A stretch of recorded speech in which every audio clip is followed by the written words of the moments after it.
Welcome to Block Time, Riot's new podcast that we go in depth on Bitcoin, Bitcoin mining, related topics.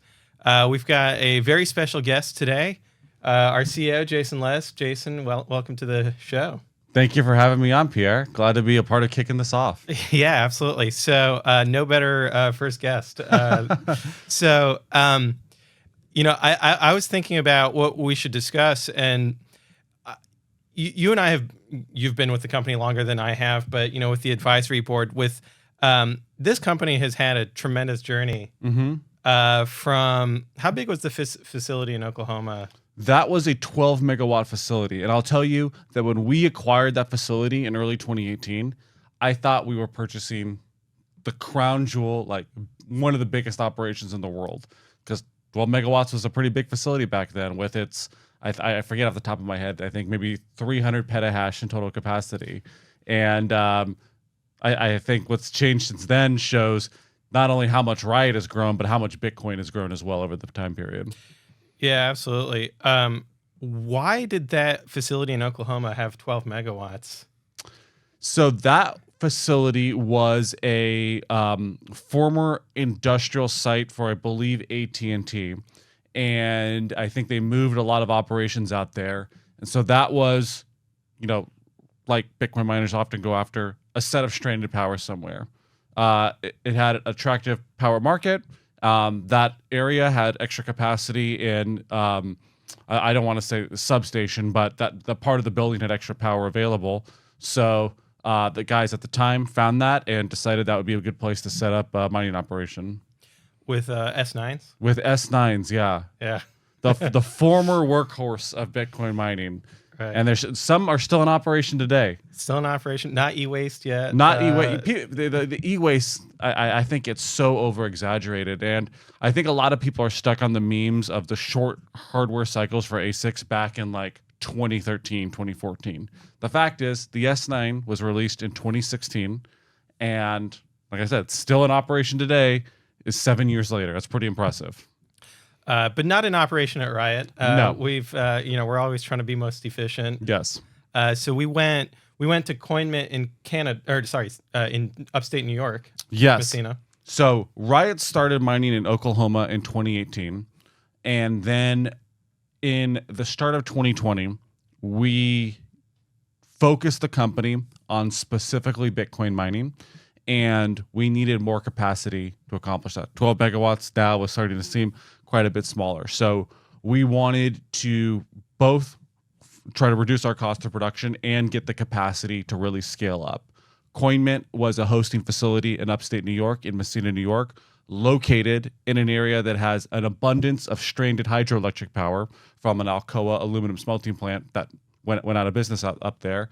And we made the decision to not only relocate our miners that were in Oklahoma to CoinMint, but also start aggressively purchasing hardware to grow our Bitcoin mining footprint at a time that seemed opportune to us. So I didn't know that CoinMint was formerly Alcoa as well. Yes. So you see a recurring theme here, yeah. Which, then ties into the acquisition of Whinstone. Yes. And that site. To me, it's deeply ironic because in the New York Times article that was attacking us, their concluding paragraph was about Alcoa having left this community in Rockdale. And when I look at the history of manufacturing in the U.S. and of aluminum, it really is one where, because of monetary policy, lots of jobs got outsourced, offshored to foreign countries. And instead of exporting aluminum, we started exporting paper dollars, treasuries. And Bitcoin coming in and revitalizing these communities, creating jobs, it's like coming full circle of now this sound money is actually bringing jobs back to the U.S. And that's an incredible story, and one that, for obvious reasons, I think that critics want to ignore. I think it's a very positive thing that Bitcoin has been able to create this new industry in America, and specifically rural America. That Rockdale is one of those towns where almost everyone was employed by Alcoa and Luminant when they had facilities operating there together. And when that shut down, that left a lot of people out of work. Now, what new industries are going to come in and fill that capacity? It's very limited options out there, and Bitcoin mining is one of them. Bitcoin mining is out there finding stranded energy. We're the buyers of energy of last resort, and we are bringing sound money and new career opportunities back into the community as a result. So after CoinMint, eventually we moved all the machines, we effectively moved all the machines. I know that we did a swap, but into the facility in Rockdale, and we also ordered thousands of S19s from Bitmain at the time. And when was our last major order? Of S19s for filling out, Rockdale. So our last order was right at the end of 2021. So we started buying S19s in April of 2020, and we continued that routine quite a bit over the next 18 months or so. We continued to place orders for S19s through the end of 2020. Through 2021, we were placing orders as well. And originally, a lot of those miners were going to CoinMint. And then in the middle of that expansion phase, we acquired Whinstone US. The Rockdale facility became a part of Riot. So then we started focusing our shipments of miners going over to Rockdale while we built out expanded capacity there. So I think it was really fortunate for Riot that we invested so much and we were focused on growing our Bitcoin mining footprint with the most efficient miners out there back in 2020. Bitcoin mining, and even Bitcoin in general, was not super hot in 2020. Bitcoin went as low as, I believe, in March 2020, I think it went as low as 5,500 or lower. Well, there was a flash crash to like 3,500 on March 12th from COVID. Yeah. So that was going down. The halving just happened. Hash rate was priced, very cheap. I think our first order of S19s we were purchasing at somewhere around, be off plus or minus $1, $20 a terahash. So we were driven by our Bitcoin focus and Bitcoin vision at the company. So it made sense, even though it wasn't incredibly popular, to be investing and growing our mining footprint at that time. And then as the market turned around, as the Bitcoin cycle played out, then that proved to be a very fortuitous decision. Because then that's when the competition for mining rigs really heats up. That's when the public company space of Bitcoin miner started to take off. Other companies that were involved in Bitcoin mining that were publicly traded started focusing on that as well. Other companies started going public, reverse mergers, IPOs, SPACs, and suddenly all of these miners were going after the public capital markets and getting capital and putting that into buying machines. And then the price of hash rate was ballooning to $40, $60, $80 a terahash. And what was the lead time for machines at that point? Pretty long. I'm trying to remember specifically, but I think when we were placing orders, we were often placing orders for machines that could be as far as 12 months out from delivery. Yeah. So the way these orders are structured is you purchase whatever the total number of miners are, and then there's a monthly schedule, sometimes evenly spread out over those months. Sometimes, it's a little bit differently. So we went through a period of time for, over 2 years where every month we received a shipment of miners from Bitmain, took those miners, deployed them, and just repeat. And then I think we took a break of acquiring, large quantities of miners as we were completing Rockdale and then starting to think about Corsicana, right? Right. So as soon as Riot acquired Whinstone US in 2020, we initiated a 400 megawatt expansion of that facility to take its total developed infrastructure capacity to 700 megawatts.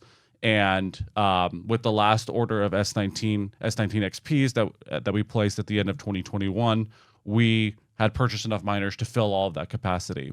And then we started working on Corsicana. We announced that development in around spring of 2022. So the natural questions people had immediately is, okay, when's the next order of miners? You guys been doing this for so long. And of course, we were thinking about it. We were doing a lot of testing, a lot of talking in the background. Something about Riot is, like any business should be run, our business is always up for grabs.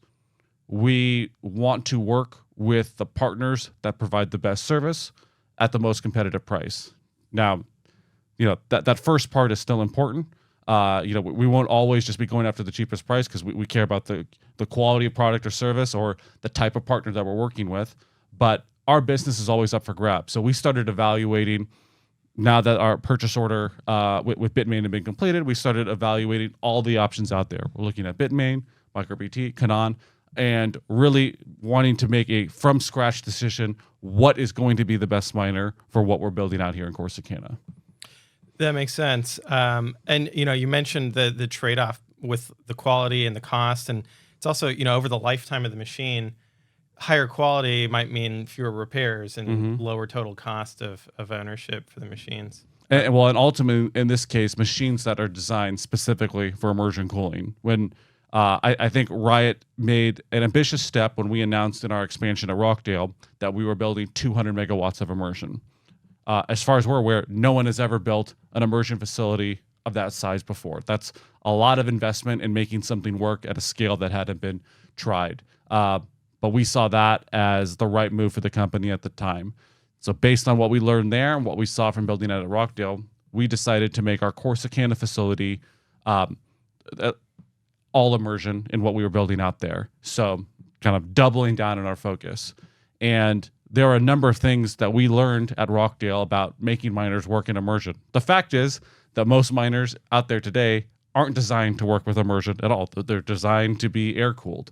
So the fact that MicroBT had introduced this model that was designed specifically for immersion was very interesting to us, amongst other reasons. What do you see as like the key advantages of immersion over air-cooled or other alternatives? When we look at our business, the biggest investment we make is in hash rate. That is where the majority of the capital that we raise, either internally, externally, goes into purchasing hash rate. That's the biggest investment we make. So we want these miners, we want to get the most out of these miners. We want them to have the most uptime possible, operating in a very hot environment here in Texas, and we want them to last as long. Tying back to that e-waste argument, we're investing in this hardware not because we want to get rid of it and buy something new as soon as possible. We want this hardware to last as long as possible. And with immersion cooling, you get a cooler, more stable, more consistent operating environment. And that consistency is key too. It's not just the cool temperatures. Sometimes it's keeping the electronics in that miner operating at consistent temperatures to reduce wear on that machine. So that, in our experience, reduces the amount of maintenance we have to do on machines. We don't have hot air that causes various issues that we have to replace things, fans break, etc. We have machines operating cooler, and therefore we hope to, I think the data demonstrates we'll have longer useful lives as a result.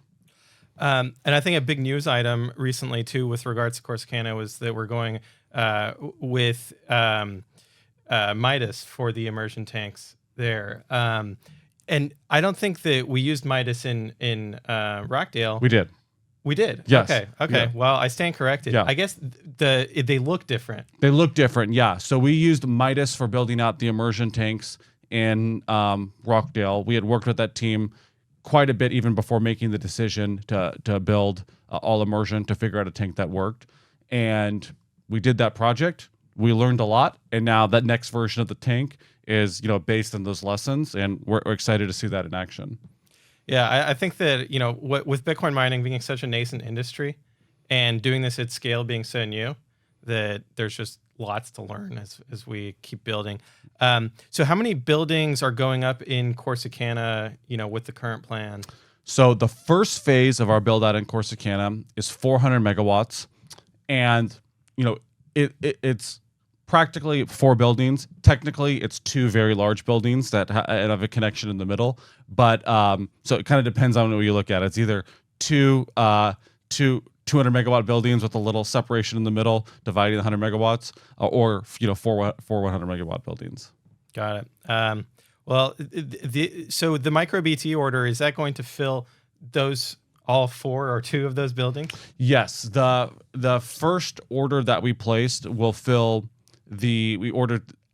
So we entered into a long-term purchase agreement with MicroBT that included an additional initial order, but future benefits as well. So the initial order was for 33,280 miners to fill the first 200 megawatts.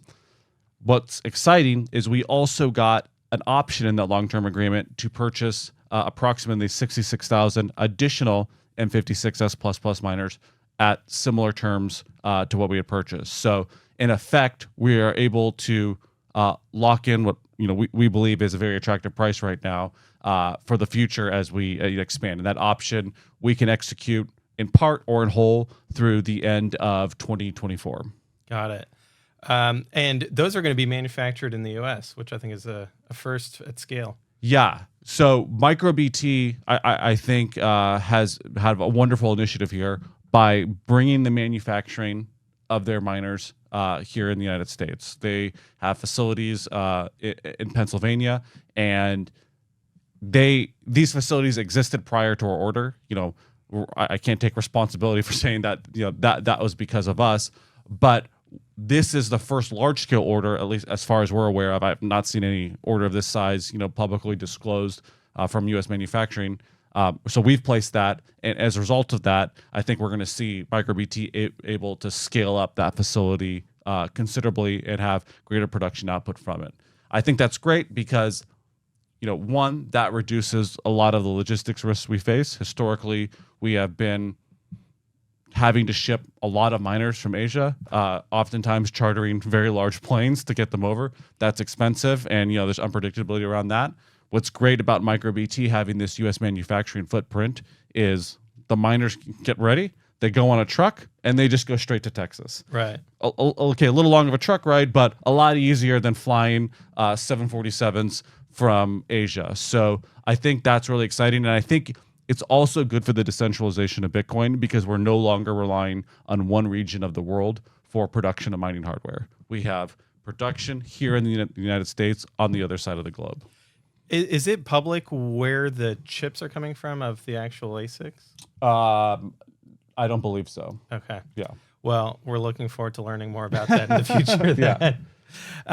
So that's really cool. And what is it about these machines that make them what has MicroBT done to customize them for immersion? So when we've gotten miners in the past that we put in immersion, well, it's all been S19s. It's been quite a labor-intensive process to make that work for immersion because you don't want the fans on there. And in addition to not wanting the fans on there, the miner is designed to not work if it doesn't sense a fan. So there's a couple ways that we have to get over that. But the biggest manual intensive process is for every miner that came in, we'd have to have someone take it up, take apart, take out the fans, take out the fans from the power supply unit, redo some cabling, and then button it back up. Okay, if you're doing that with a couple miners, not a big deal.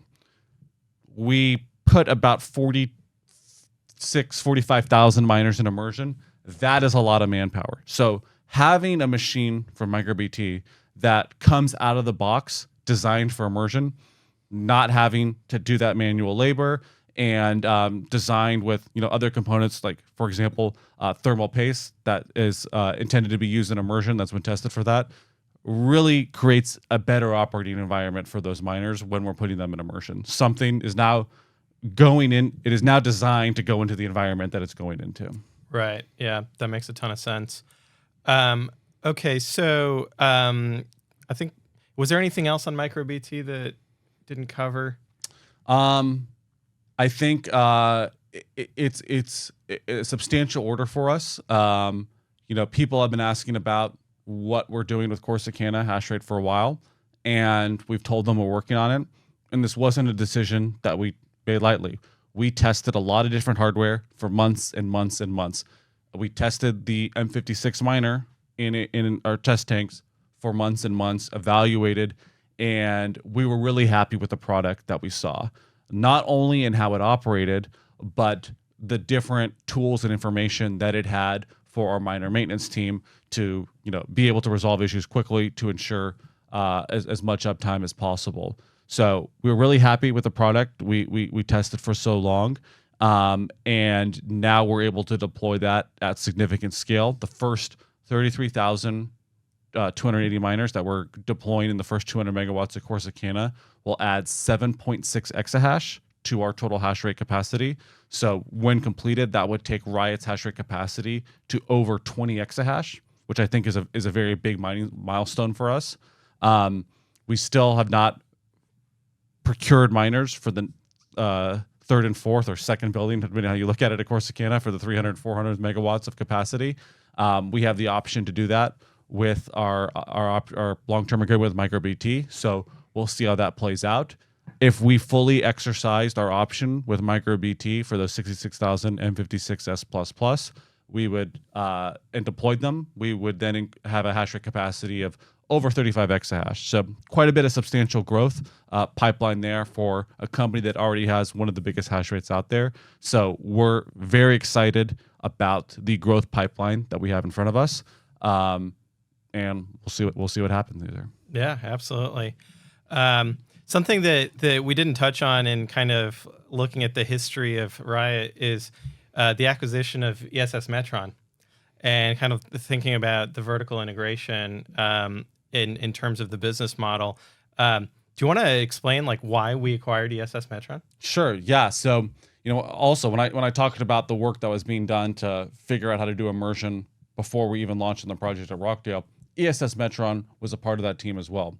ESS Metron is a engineering and manufacturing firm for specialized electrical equipment. So they worked with Whinstone US for a very long time prior to the acquisition. They've always been a key partner to us and have helped design the switchgear that we need specifically for Bitcoin mining, have been a great partner. So at the end of 2021, Riot acquired ESS Metron.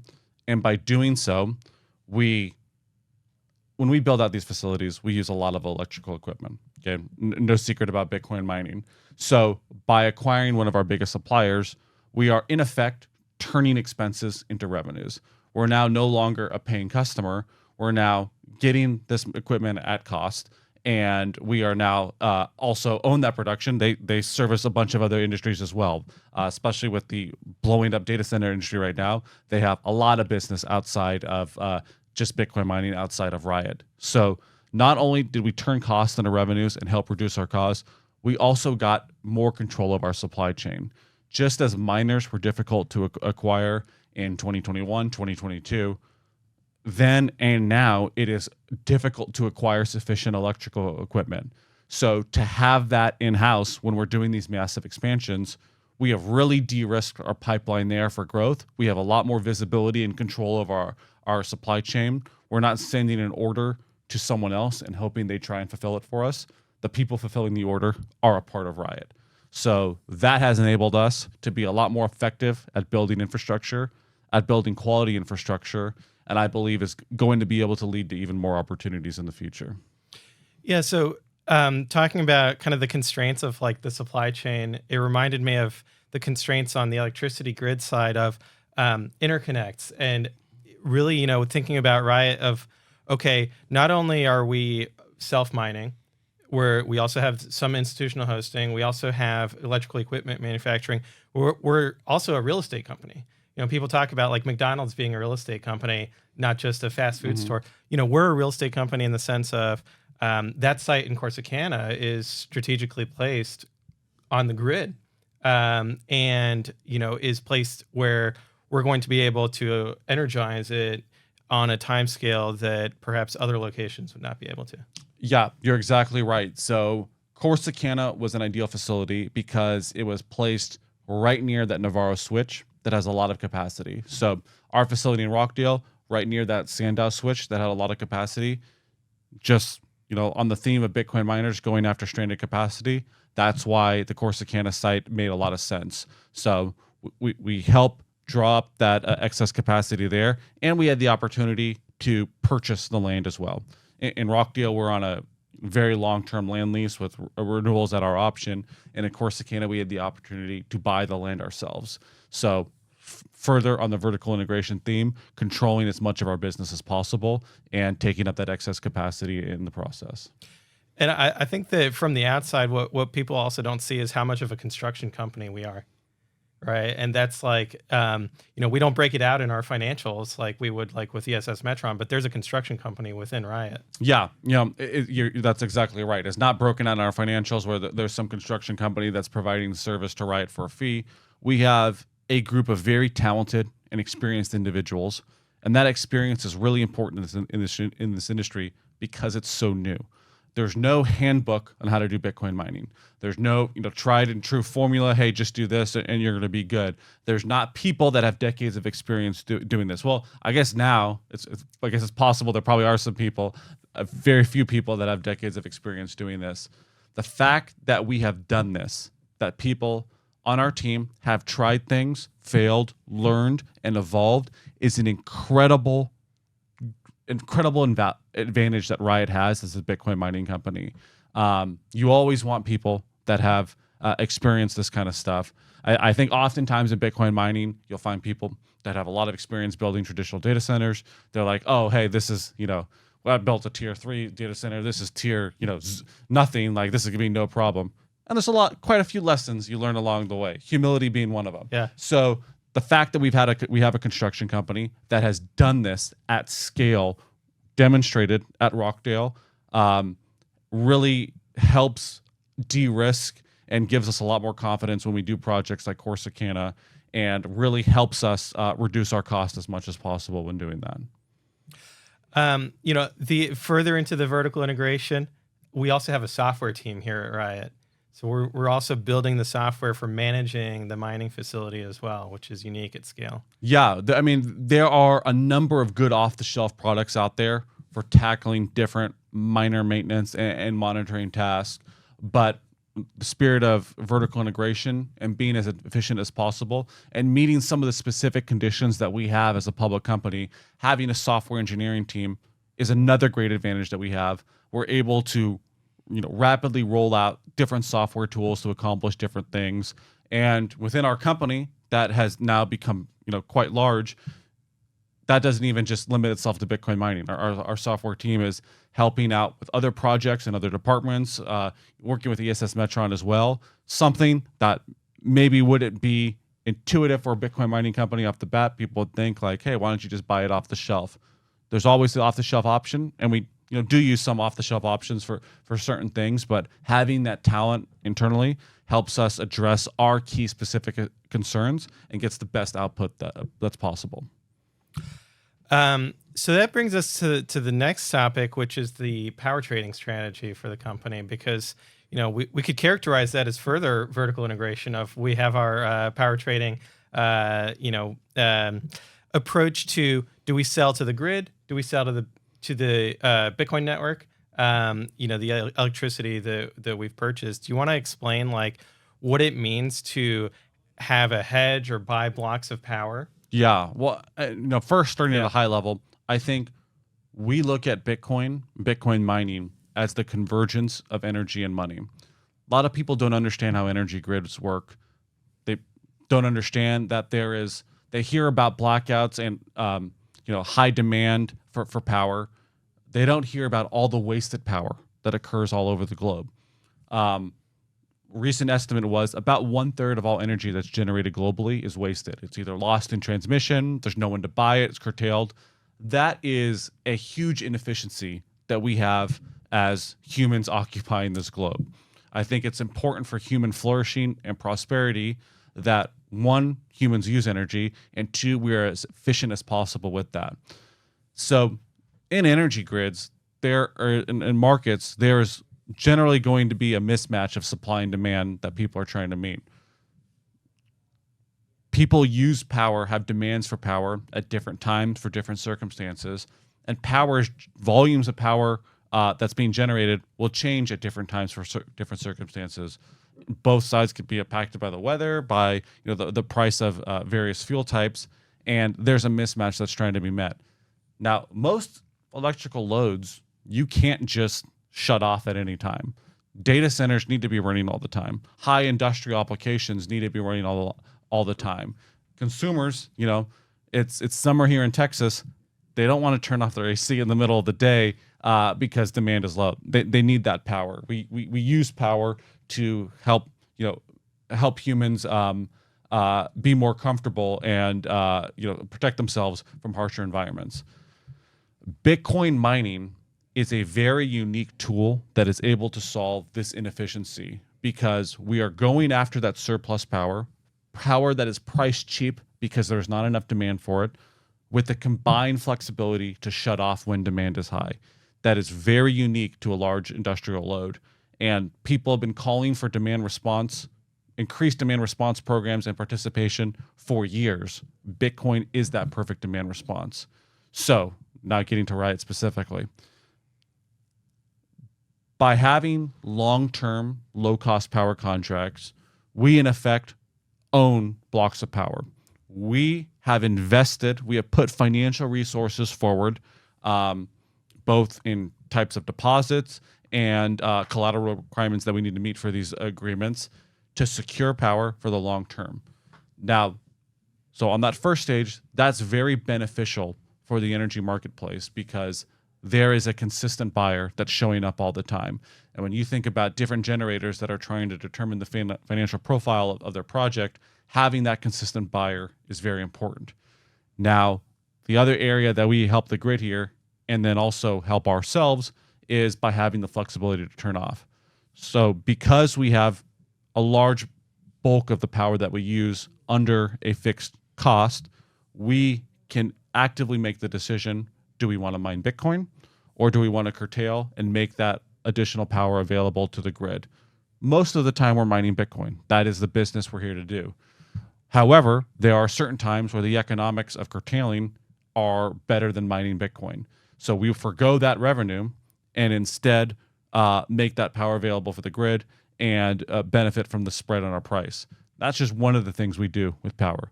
We also participate in ancillary services. In ancillary services, we bid in certain amounts of our load, certain buildings for certain periods of the time, and give ERCOT the right to curtail that. So therefore, ERCOT has power all over the grid. We're in just one spot of the grid right now, but they can either have that load continue to run or send a signal, ask us to shut down at different times so they can help manage that supply and demand. Typically, it's generators, batteries that participate in this program. Bitcoin miners can do this, especially when you have a hedge. You have the ability to kind of do this kind of whenever and for whatever prolonged period. Bitcoin miners, in a way, are like a virtual battery, but with the benefit of we don't have a limited storage of power. We can, theoretically be powered off as long as needed and making that additional capacity available.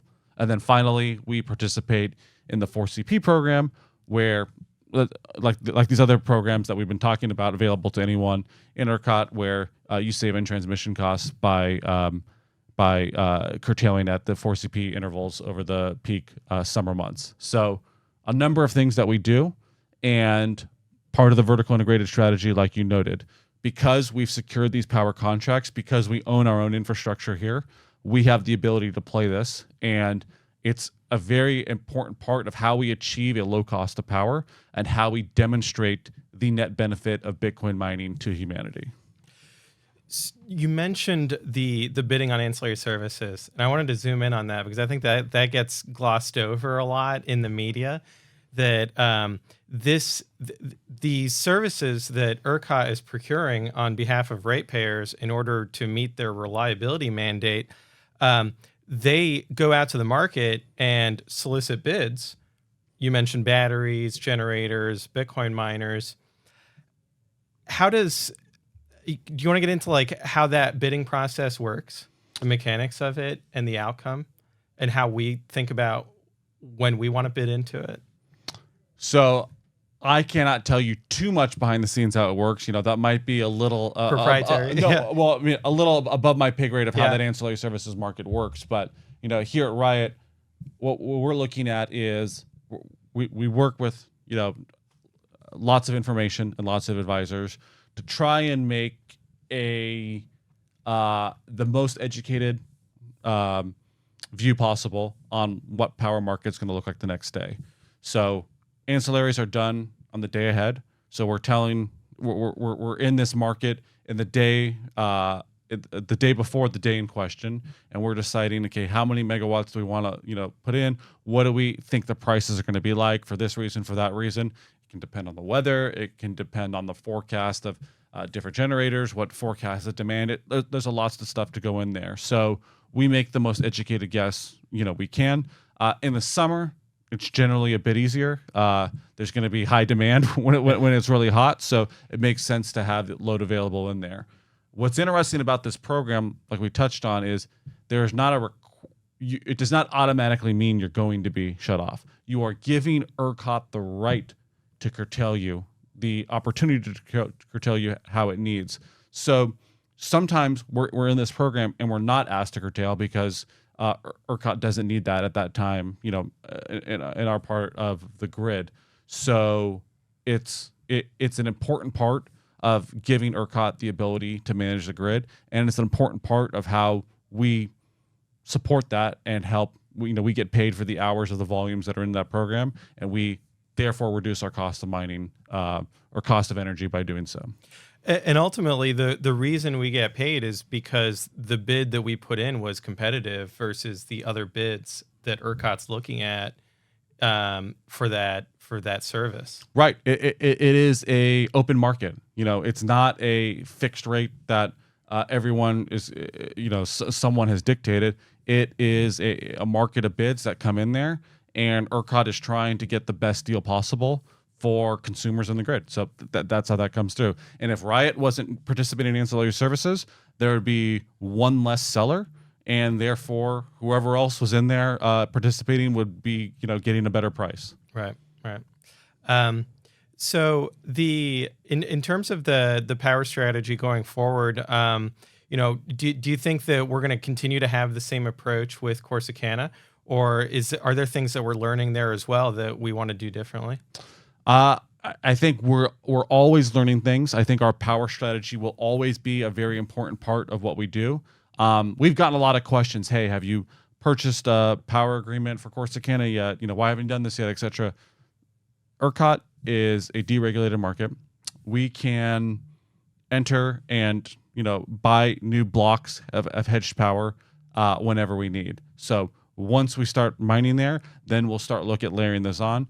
We look at the market at the time. We'll look at what the pricing for these long-term hedges are, what interval we want to go at, and we'll start layering it in. And therefore, we'll then be able to start participating in ancillary services or curtailing to make our power available when the market dictates.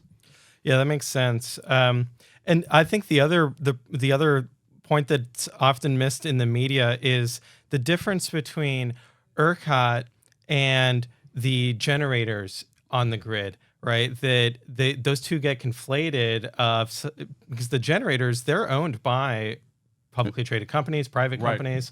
As you mentioned, it's a deregulated kind of market, although I would argue it's a well-regulated market, right?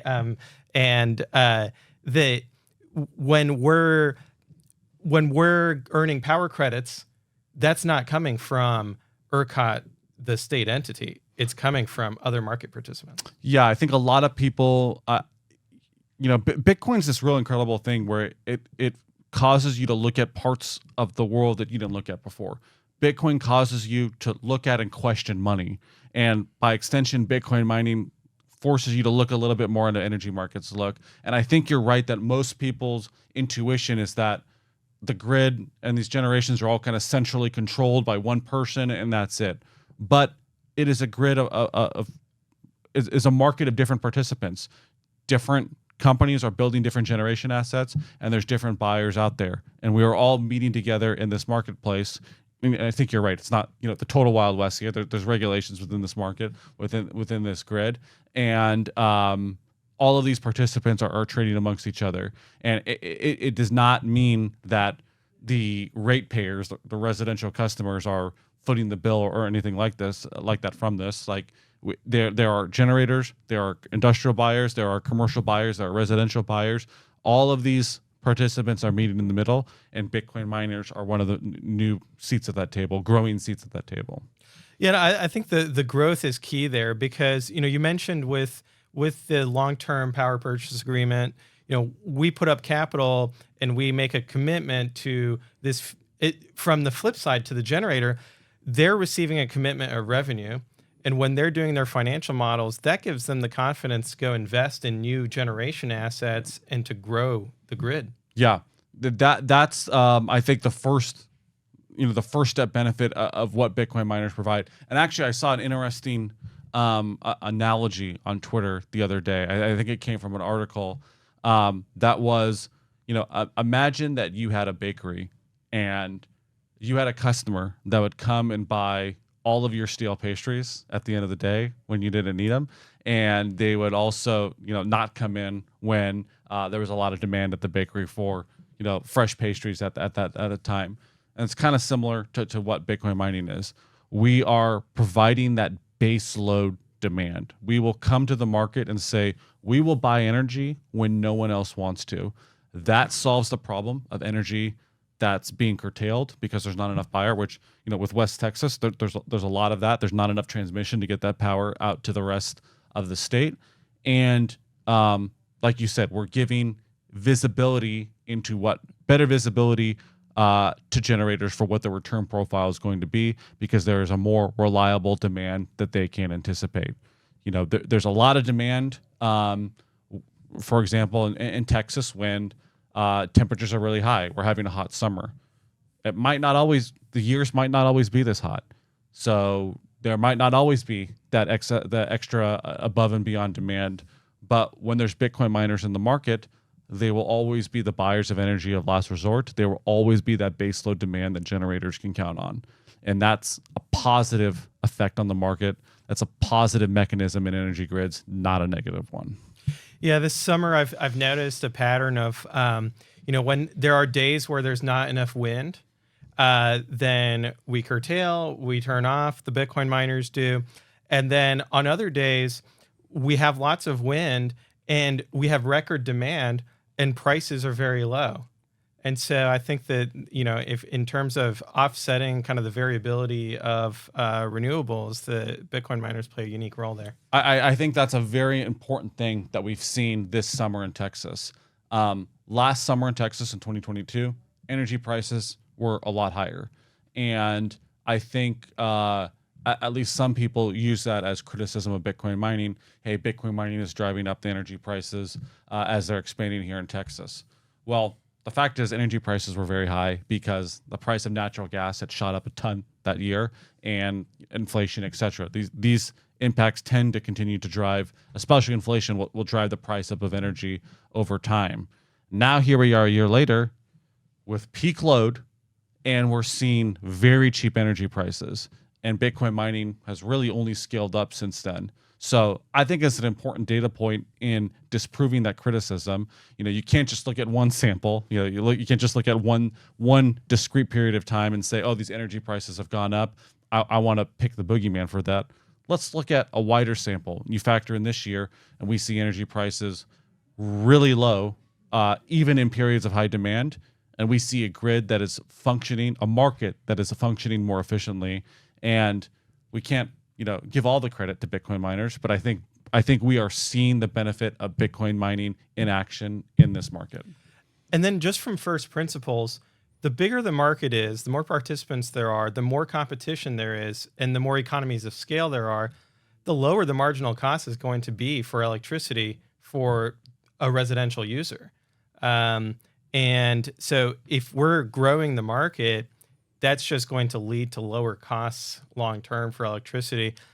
Whereas they'll point to small markets and say, oh, a Bitcoin miner moved into this small market, which, ERCOT is 80 gigawatts now. So when we talk about building a 400 megawatt expansion, it's a drop in the ocean compared to the rest of the grid. Yeah.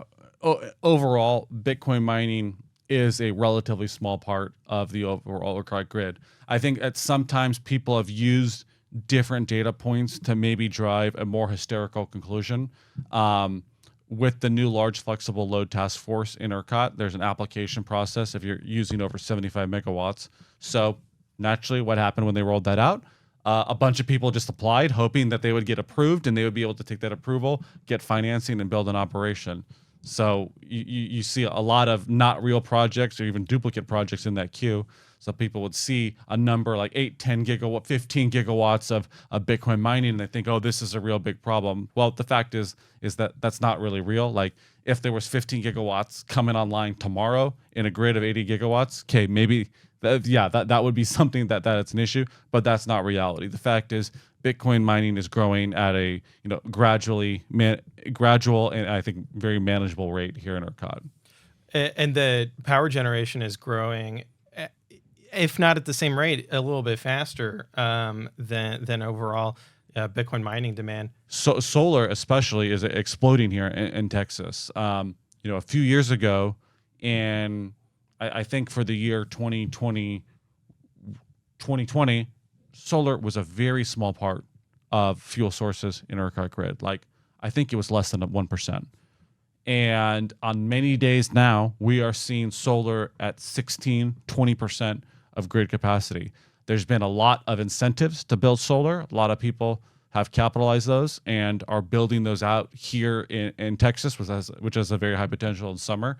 Texas is already the leading state for wind power. So there has been, because of the environment here, because of these incentives, there has been so much investment in growing generation here in ERCOT. And I think the low prices we're seeing this summer is reflective of that outcome. And the nice thing about solar is that it's correlated with air conditioning use, right? With the sun intensity. Something that I found interesting was because of the growth of solar, ERCOT had to add a new ancillary service, ECRS, for the first time in many years. Do you want to talk about ECRS, or is that something we should save for a future episode? Maybe something we'll save for a future episode. It is a bit of a more difficult program in that the response time is reduced quite a bit. And some of the other ancillary services program, you have a bit more time to respond to. With ECRS, it's a much quicker response time. Once again, reducing, I think, the amount of loads that are capable of doing that. And Bitcoin mining, our work only goes as long as the last block, which is on average 10 minutes ago. Well, actually, I think there's probably some different opinions on the math on that, but yeah, but nonetheless, let's just say 10 minutes or less. And so Bitcoin miners are one of the unique loads that are able to still be competitive and participate in a program that requires that quick of a response time. Yeah. Something else that I think we've gotten a lot of questions on is moving away from the power strategy, unless there's something else. No, I think we covered a lot. Is building G, and we had an incident in the previous winter storm. We learned a lot from that, and now we're fixing up the dry coolers on that. I know that we recently put out an update about building G. Did you want to kind of explore that? Yeah. So stepping back, we shared at the beginning of the year, there was a really harsh winter freeze that came through Texas, especially the area that we were operating in at the end of December. It's funny. You get extreme temperatures on both ends here in Texas. We're talking about the hot summer right now, but you can get some very, very cold winters as well. So a deep freeze came through there. And with this immersion infrastructure, you have, at least in parts of it, you have water running through pipes, and the temperature of that water got below freezing, unfortunately, and caused those pipes to break. So was not something that we were able to just repair by replacing pipes on these dry coolers. We've had to order new ones. That's a lot of equipment to produce there. So that has been being produced by a manufacturer over the last several months. And this month, we will start taking delivery of these dry coolers, and we will start replacing them one by one on building G. Not all of the dry coolers on building G were damaged, but the ones that were damaged, we're going to be able to replace now. And this building's hash rate will be able to incrementally increase over the coming weeks and months here as we get these new dry coolers procured. So was a very unfortunate setback. Like you said, something we learned that we need to be able to prevent in the future. Pipes froze over in these dry coolers, but worked with a very strong partner to get them fixed, to get new ones produced, and they are now shipping out there, and we will get those deployed very, very soon. And I think that one of the challenges with these pipes, they're not just pipes you would have going to your bathtub. they're pipes that are going through the side of the dry cooler through kind of what is the cooling metal sheets that are there, and so and they're smaller pipes. So and there's many of So lots. Not a something that you can sometimes repair, but unfortunately at the scale that it happened, something that required replacement units.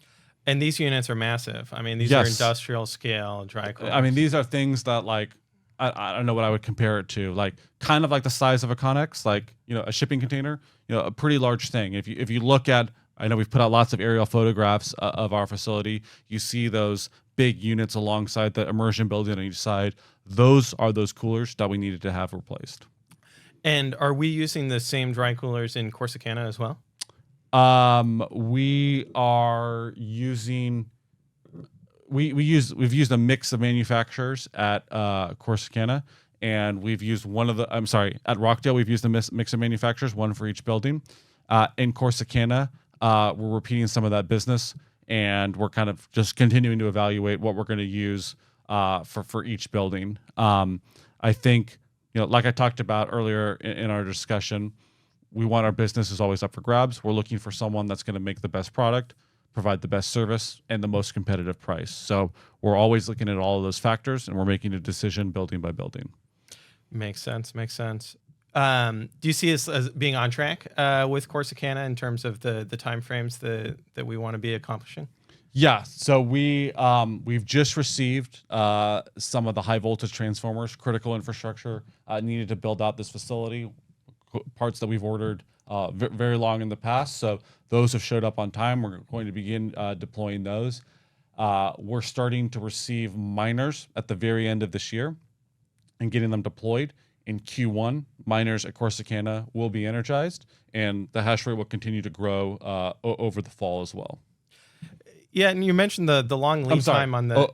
the hash rate will go over the spring, not over the fall, over the spring. So that first 7.6 exahash, we expect to be fully up in the first half of 2024. Fantastic. On the transformers, you mentioned the lead time. Yeah. And, it's something that we've brought up before on the episode. I think that people underestimate how long it takes to build infrastructure for Bitcoin mining and how much of a competitive advantage it is for us that we've been building through the bear market. Yeah, you always, my view of Bitcoin mining is you always need to be building because it takes so long. You can't just be responsive when the market increases because there's a delay. If you're starting from scratch, these high voltage transformers can take 2 years to deliver. So you place an order, you're waiting 2 years. So if Bitcoin mining economics at that point in time have improved, you get together financing, you're ready to start building, you're 2 years away at the soonest from anything operating. The fact that we're focused on continuing to build because of our Bitcoin vision here at Riot, we are always growing, always looking at ways to accretively increase our Bitcoin mining hash rate. So we make this investment now, and the market may be very strong tomorrow, it may be weaker tomorrow, but we are positioned to capture the upside with Bitcoin. We're not responding to discrete periods of time. We're building Bitcoin mining operations to benefit from the appreciation of Bitcoin over time, driven by so many different factors. And because we're always building, we are in a great spot to be able to do that. Fantastic. One last question. Why do you think it's important for Riot to have Bitcoin on its balance sheet? Well, first and foremost, Bitcoin is sound money. We want to store our money in a safe asset, in an asset that's not going to be devalued by inflation or other actions over time. We believe in the future of Bitcoin, so we believe holding this Bitcoin on our balance sheet will give us a lot more upside in the future, increase the size of our balance sheet in the future, and really creates that fortress balance sheet that we think is important. So it's not just about cash, although we keep a lot of cash on our balance sheet as well. We have no long-term debt at this time, and keeping Bitcoin, I think, is the third pillar of having the strong balance sheet that we think is really important in Bitcoin mining. Fantastic. Well, thanks for coming on the podcast. Thanks for having me on. Glad you were in the office here, and we look forward to doing more episodes with other folks around the company as well. Yeah, that's what I'm looking forward to. Yeah. I know myself pretty well. I'm looking forward to hearing, more from people within the company, Yeah. and looking forward to hear other guests that we get on here. Awesome. Thanks. Thank Thanks, you. Jason.